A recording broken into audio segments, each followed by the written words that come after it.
Uh-oh. This thing felt extremely good. The question is the dual injector better on the Honda CRF250?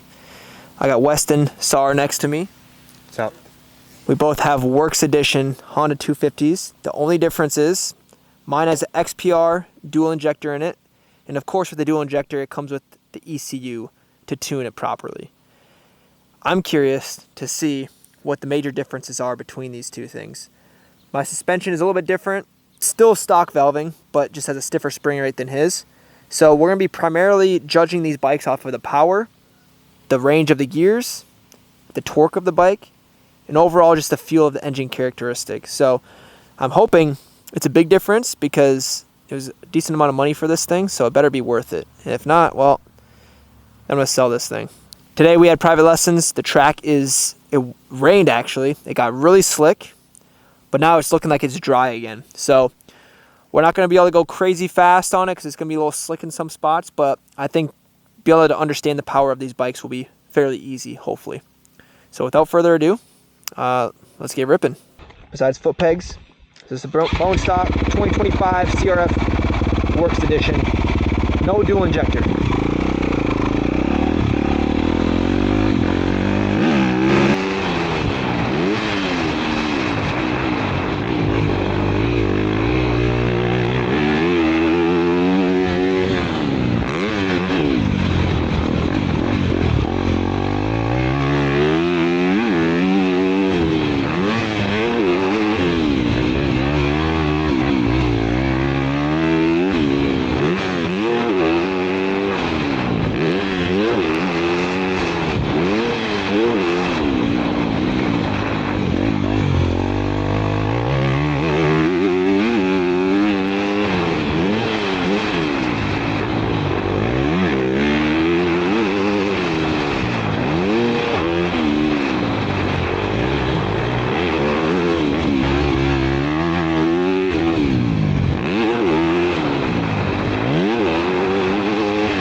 This thing felt extremely good.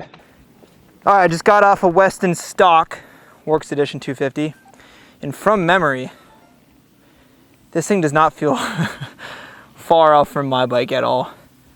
Like, I don't know if it's just the way the track is developed at this point, but it feels good. So, kind of nervous now.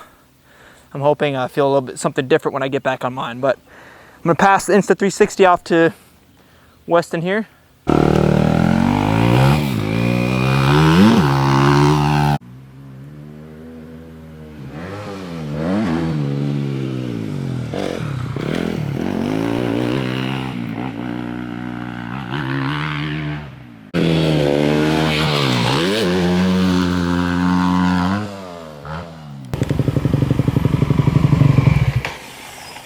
All right, don't give it away yet. We'll save it for the end, all right?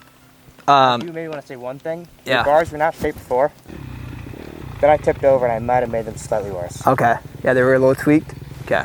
I'll hop on, I'll straighten them out, but thanks for the heads up. With the dual injector and ECU, I'm hoping there's a big difference and I can notice it because dang, that would suck if there's not.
All right, guys, we just completed our test rides.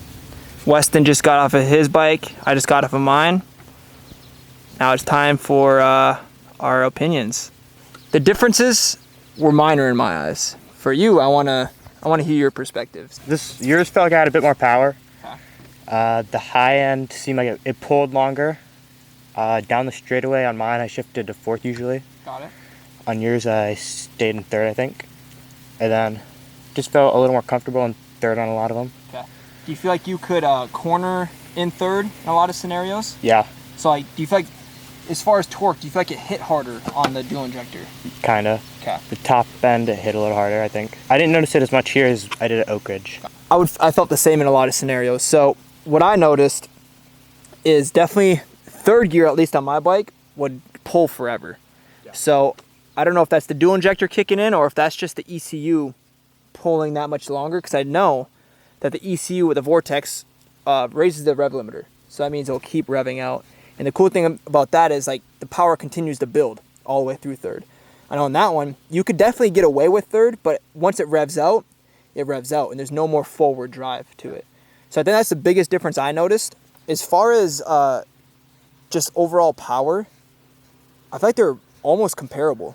Yeah, they're pretty similar. Which is crazy. I think the major difference is just that high end and just the pull in each gear. As far as torque, I didn't feel any different. I don't know about you. And it didn't feel like my bike was ripping your arms out. It truly didn't. It makes a big difference, don't get me wrong, but not as much of a difference as you would think.